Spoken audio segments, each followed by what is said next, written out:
আসসালামু আলাইকুম এভরিওয়ান, আপনারা সবাই কেমন আছেন? আশা করি আপনারা সবাই ভালো আছেন এবং সুস্থ আছেন। এসএম মুরসালিন ম্যাথ লাভার ইউটিউব চ্যানেলের পক্ষ থেকে আপনাদেরকে স্বাগতম। তো আপনারা যারা অনার্সে গণিত সাবজেক্টে পড়াশোনা করেন, মূলত আপনাদের জন্যই এই ভিডিওগুলো। তো আজকে complex analysis chapter 1 complex number.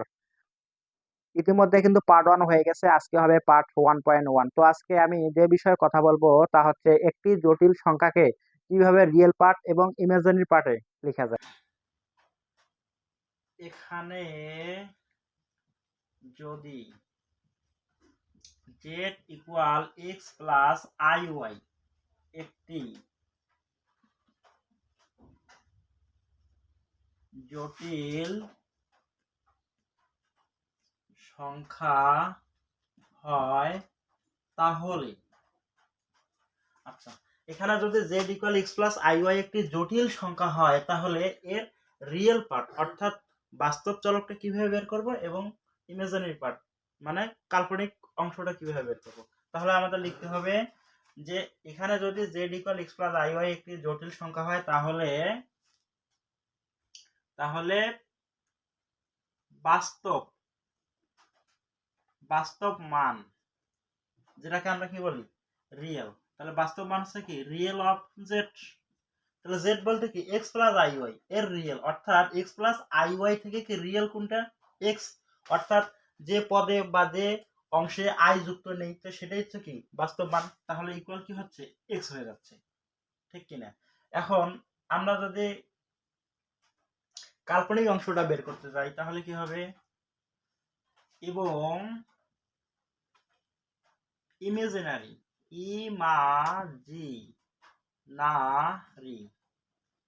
Imaginary part যেটাকে আমরা কি বলি কাল্পনিক অংশ বলে থাকি। কাল্পনিক অংশ, তাহলে ইমাজিনারি পার্ট অর্থাৎ কাল্পনিক অংশ।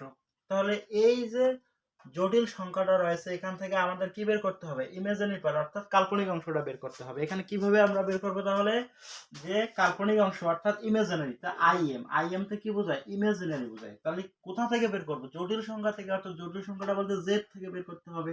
তাহলে এই যে জেড এর মধ্যে কাল্পনিক অংশ কোনটা, যে আই যুক্ত যে কি রয়েছে চলকটি রয়েছে সেটি হচ্ছে ইমাজিনারি পার্ট অর্থাৎ ওয়াই। তো এভাবেই কিন্তু সাধারণত বের করা হয় কি যে একটি জটিল সংখ্যার কাল্পনিক অংশ এবং বাস্তব অংশ, ঠিক আছে?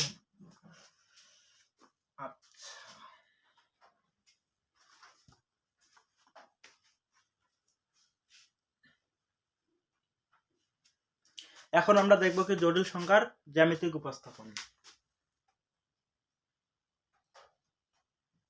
জটিল সংখ্যার জ্যামিতিক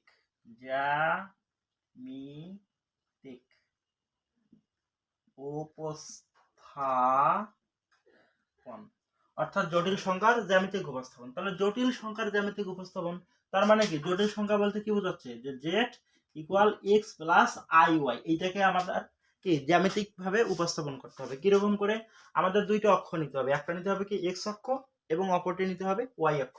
তাহলে আমরা এখানে যদি একটা এক্স অক্ষ নিই, এটা একটা এক্স অক্ষ নিলাম এবং এখানে একটি ওয়াই অক্ষ নিলাম।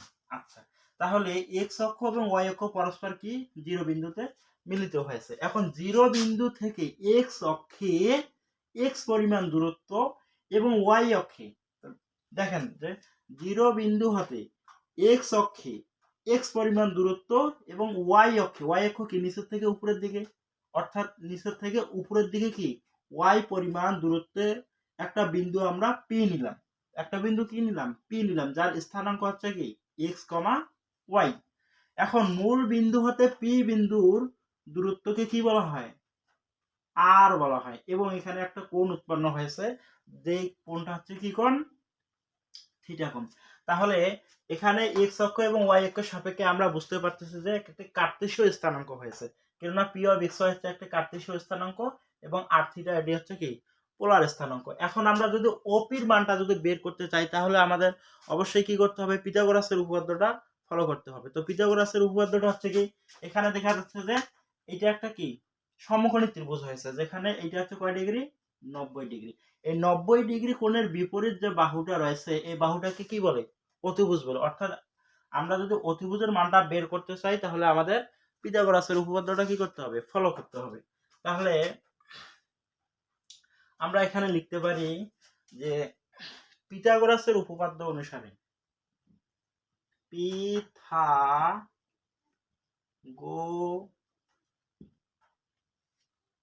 পিথাগোরাসের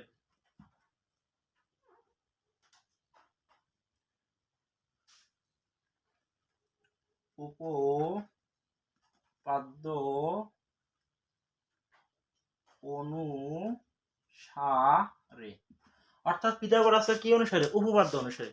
তো পিথাগোরাসের একটা উপপাদ্য আছে না, যে কোনো সমকোণী ত্রিভুজের অতিভুজের উপর অঙ্কিত বর্গক্ষেত্রের ক্ষেত্রফল এবং অপর দুই বাহুর উপর অঙ্কিত বর্গক্ষেত্রের ক্ষেত্রফলের সমষ্টির সমান। অর্থাৎ এটা যদি একটা সমকোণী ত্রিভুজ হয়, এই সমকোণী ত্রিভুজের অতিভুজের উপর অর্থাৎ ওপির উপর বর্গ হবে এবং অপর যে দুই বাহু আছে তার উপর কি হবে, বর্গের সমান হবে। এটা হচ্ছে পিথাগোরাসের উপপাদ্য। তাহলে এই অতিভুজের মানটা বের করার জন্য আমাদের পিথাগোরাসের উপপাদ্যটা ডেফিনেটলি ফলো করতে হবে। সেজন্য আমাদের লিখতে হবে কি, যে ওপি স্কোয়ার, ওপি স্কোয়ার অর্থাৎ অতিভুজ স্কোয়ার ইকুয়াল হচ্ছে কি, যে এই যে কোণ অর্থাৎ থিটা, যে থিটার বিপরীত বাহুটাকে কি বলে, লম্ব বলে। অর্থাৎ ওয়াই এটা হচ্ছে কি লম্ব, এবং এই যে কোণ সৃষ্টিকারী যে রেখাটি রয়েছে সেটি হচ্ছে কি ভূমি। তাহলে পিথাগোরাসের উপপাদ্য হচ্ছে কি, যে অতিভুজ স্কোয়ার, তাহলে অতিভুজ হচ্ছে কি ওপি, ওপি স্কোয়ার ইকুয়াল লম্ব স্কোয়ার যোগ ভূমি স্কোয়ার। তাহলে লম্ব হচ্ছে কি, কোণের বিপরীত বাহুটা হচ্ছে লম্ব, তাহলে লম্ব স্কোয়ার আমাদের লিখতে হবে কি, লম্ব স্কোয়ার যোগ কি স্কোয়ার, ভূমি স্কোয়ার। তাহলে ভূমি হচ্ছে কি এক্স।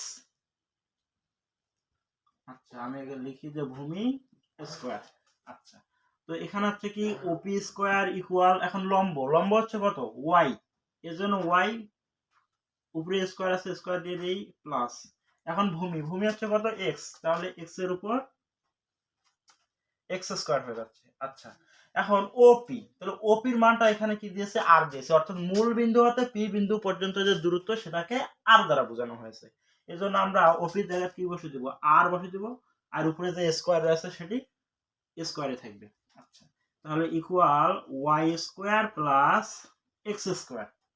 তো এখন এখানে যদি আমরা আর এর মানটা যদি বের করতে চাই তাহলে এখানে আর এর সাথে স্কোয়ার আছে, স্কোয়ারটা সমান সমান এই দিয়ে আসলে কি হয়ে যাবে, সেটা রুট হয়ে যাবে। তাহলে এখন আমরা রুট দিয়ে দিব, যে R equal root over Y square plus x square হয়ে যাচ্ছে। এখন আর সমান সমান কি লেখা যায়, দেখেন এখানে যে আমরা কি জানি, এই যে জেড, জেড হচ্ছে কি এক্স প্লাস আই ওয়াই, এটা হচ্ছে একটা কি সংখ্যা, জটিল সংখ্যা। এই জটিল সংখ্যাটা যদি আমরা মডুলাস করি, অর্থাৎ এরকম করি, মডুলাস যেহেতু করি তাহলে এই দিকেও দুইটা দাঁড়িয়ে দিতে হবে। তাহলে মডুলাস কিভাবে করে, এই মডুলাসের কারণে কি দিতে হবে, রুট ওভার দিতে হবে। এখন রিয়েল যে পার্টটা রয়েছে অর্থাৎ এক্স, এর উপর কি দিতে হবে, বর্গ দিতে হবে, প্লাস ইমাজিনারি অর্থাৎ আই যুক্ত যে মানটি রয়েছে বা আই যুক্ত যে সহগটি বা চলকটি যে রয়েছে অর্থাৎ ওয়াই, ওয়াই এর উপর কি দিতে হবে, বর্গ দিতে হবে। তো এটাই কিন্তু হচ্ছে জেড এর কি মডুলাস। তো আমরা কিন্তু দেখতে পাচ্ছি যে মডুলাস অফ জেড ইকুয়াল কিন্তু লেখা যায় যে root over x square plus Y square. তো এখানে আছে কি রুট ওভার এক্স, আচ্ছা এটা হচ্ছে কি root over Y square plus x square, আর এখানে হচ্ছে root over x square plus Y square, অর্থাৎ একই। এখানে কিন্তু মানের কিন্তু কোনো পরিবর্তন নেই। তার মানে এইটা সমান সমান আমাদের কি লিখতে পারি, মডুলাস অফ জেড। তো এইটা সমান সমান যদি মডুলাস অফ জেড আমরা লিখতে পারি, তার মানে মডুলাস অফ জেড ইকুয়াল হচ্ছে কি আর, অর্থাৎ আর এর জায়গায় আমরা কি লিখতে পারি, মডুলাস অফ জেড লিখতে পারি। তো এইখানে লিখলাম যে মডুলাস অফ জেড ইকুয়াল হচ্ছে root over Y square plus x square. আচ্ছা,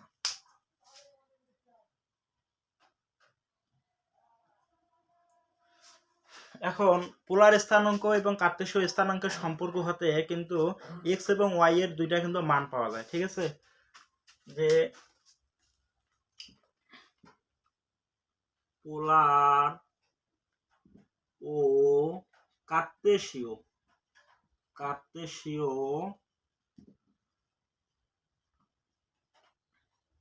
স্থানাঙ্কের সম্পর্ক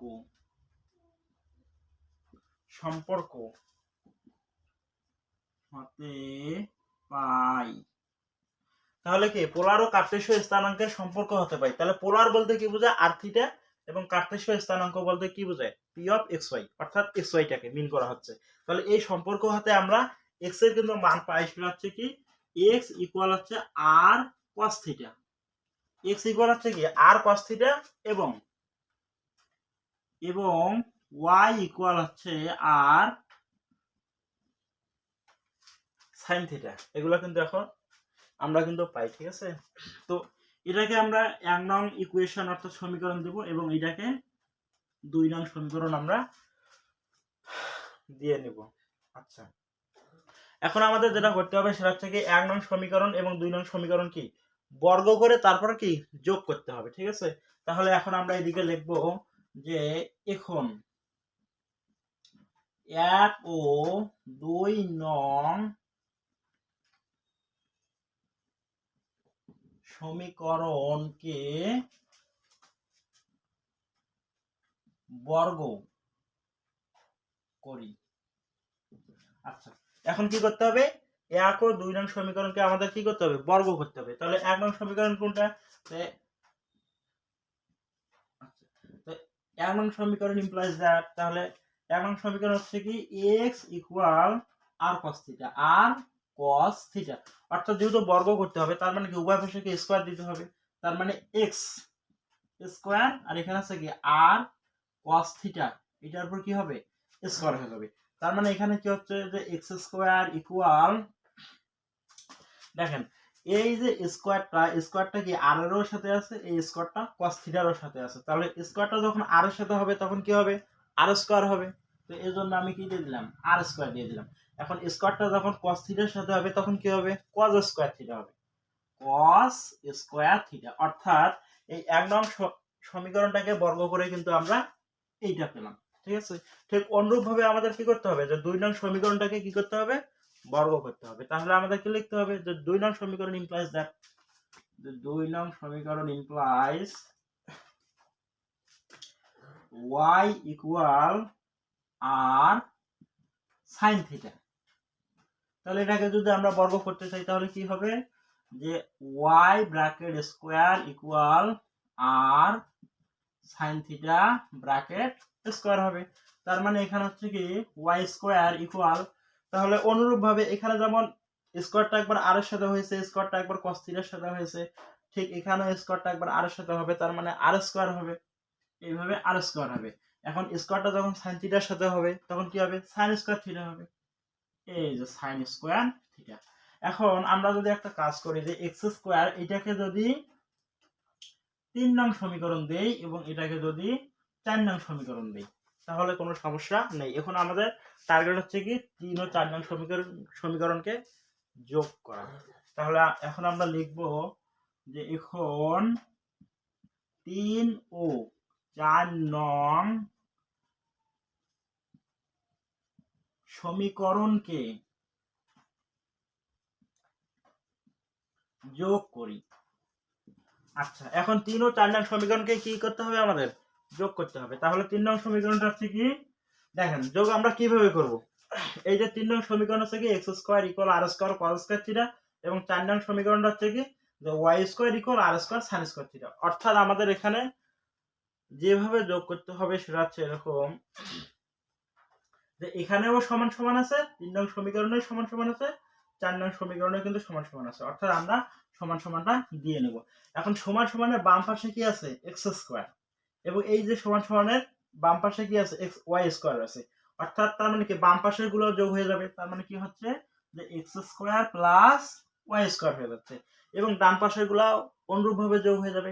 তাহলে ডান পাশে কি আছে যে r square cos square theta আছে। তাহলে আমরা এখন লিখব দেখুন 3 নং সমীকরণে ডান পাশে কি আছে r square cos square theta, r square cos square theta. আচ্ছা, এখন 4 নং সমীকরণের ডান পাশে কি আছে এখানে আমাদের প্লাস দিতে হবে। তাহলে ডান পাশে কি আছে যে r square sin square theta, r square sin square theta. তাহলে এখানে আমরা কি করতে পারি যে x square plus Y square equal, তাহলে এখানে একটা বিষয় দেখা যাচ্ছে যে এটা একটা পদ, এটাও একটা পদ, তাহলে এই পদে কি আর স্কোয়ার রয়েছে, এই পদে কি রয়েছে আর স্কোয়ার রয়েছে, অর্থাৎ আর স্কোয়ারটা কি দুইটা পদেতেই বিদ্যমান রয়েছে। সেহেতু আমরা একটা কাজ করতে পারি, সেটা হচ্ছে কি যে আর স্কোয়ারটা কমন নিতে পারি। কিভাবে কমন নেব, এই যে দেখেন এখানে যখন আমরা আর স্কোয়ারটা কমন নিব, তখন আর স্কোয়ারের সাথে যখন কজ স্কোয়ার থিটা আমরা গুণ করব, তখন কিন্তু উপরের আর স্কোয়ার কজ স্কোয়ার থিটা মিলে গেল।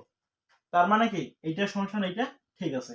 এখন এই প্লাস, এই যে প্লাস, এখন আর স্কোয়ারের সাথে দেখেন এই আর স্কোয়ারের সাথে যখন আমরা সাইন স্কোয়ার থিটা, এই আর স্কোয়ারের সাথে যখন আমরা সাইন স্কোয়ার থিটা গুণ করব, তখন কিন্তু আর স্কোয়ার সাইন স্কোয়ার থিটা মিলে যাবে। আচ্ছা, এখানে তাহলে আমরা কি করলাম যে এখানে আর স্কোয়ারটা কমন নিলে কজ স্কোয়ার থিটা হয়, এই প্লাস প্লাস আসলো, আর এখানকার আর স্কোয়ারটা এখানে চলে আসলো, এখানে থাকে সাইন স্কোয়ার থিটা, অর্থাৎ আর স্কোয়ার থিটার সাথে আর স্কোয়ারের সাথে কজ স্কোয়ার থিটা যদি আমরা গুণ করি, আর স্কোয়ার কজ স্কোয়ার থিটা হবে, এই প্লাস আর স্কোয়ার থিটা, আর স্কোয়ারের সাথে যদি সাইন স্কোয়ার থিটা গুণ করি, তাহলে R square sine square theta হয়ে যাবে। আচ্ছা, এখন এখানে নিচে আমরা এটা লিখবো যে x square plus Y square equal, তাহলে এখানে কি হবে আর স্কোয়ার হয়ে যাবে। এখন cos square theta plus sine square theta, এটাকে যদি আমরা একটু সাজিয়ে লিখি, তো এরকম হচ্ছে যে সাইন স্কোয়ার থিটা প্লাস কি হচ্ছে কজ স্কোয়ার থিটা হচ্ছে। তো X square plus Y square equal R square, তাহলে sine square theta plus cos square theta আমরা কি জানি, 1 জানি না, এটা হচ্ছে ত্রিকোণমিতির সূত্র, ঠিক আছে। Sign square theta plus cos square theta equal 1, তো আমরা এখানে কি বসে দেবো, 1 বসে দেবো। তাহলে এখানে কি হচ্ছে যে x square plus Y square equal R square, বা আমরা এভাবে লিখতে পারি যে আর স্কোয়ার ইকুয়াল হচ্ছে X square plus Y square, অর্থাৎ X square plus Y square equal যদি আর স্কোয়ার হয়, তাহলে আর স্কোয়ার ইকুয়াল হচ্ছে X square plus Y square, এটাই একই কথা, এখানে মানের কিন্তু কোনো পরিবর্তন হয়নি। আচ্ছা, তো এখানে যদি আমরা আর এর মানটা যদি বের করতে চাই, তাহলে কি করব, দেখেন আর এর মানটা বের করতে গেলে আমাদের কি করতে হবে, এখানে লিখতে হবে যে আর ইকুয়াল, তাহলে সমান সমানের এখানে আছে কি আর স্কোয়ার রয়েছে, কিন্তু আমাদের মান দরকার কিসের, আর এর মান দরকার, এজন্য স্কোয়ারটা সমান সমান ওদিকে গেলে কি হবে, রুট হয়ে যাবে। তো এজন্য আমরা লিখবো কি রুট কি x square plus Y square লিখবো, ওকে। আচ্ছা, তো এদিকে যেহেতু জায়গা নেই, আমাকে কি করতে হচ্ছে, এগুলা মিশিয়ে দিতে হচ্ছে, ওকে।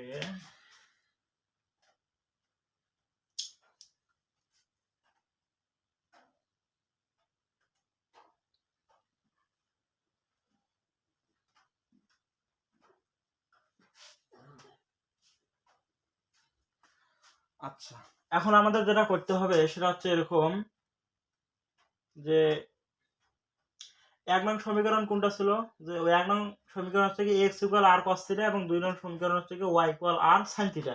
তাহলে এখন আমাদের করতে হবে যে 2 নং সমীকরণ ও 1 নং সমীকরণ কি করি, ভাগ করি, বা 2 নং সমীকরণ থেকে 1 নং সমীকরণকে ভাগ করি। আমাদের লিখতে হবে এভাবে যে এখন 2 নং সমীকরণ থেকে 2 নং সমীকরণ থেকে 1 নং সমীকরণ কি করি, ভাগ করি। এখন 2 নং সমীকরণ থেকে 1 নং সমীকরণ কি করি, ভাগ করি।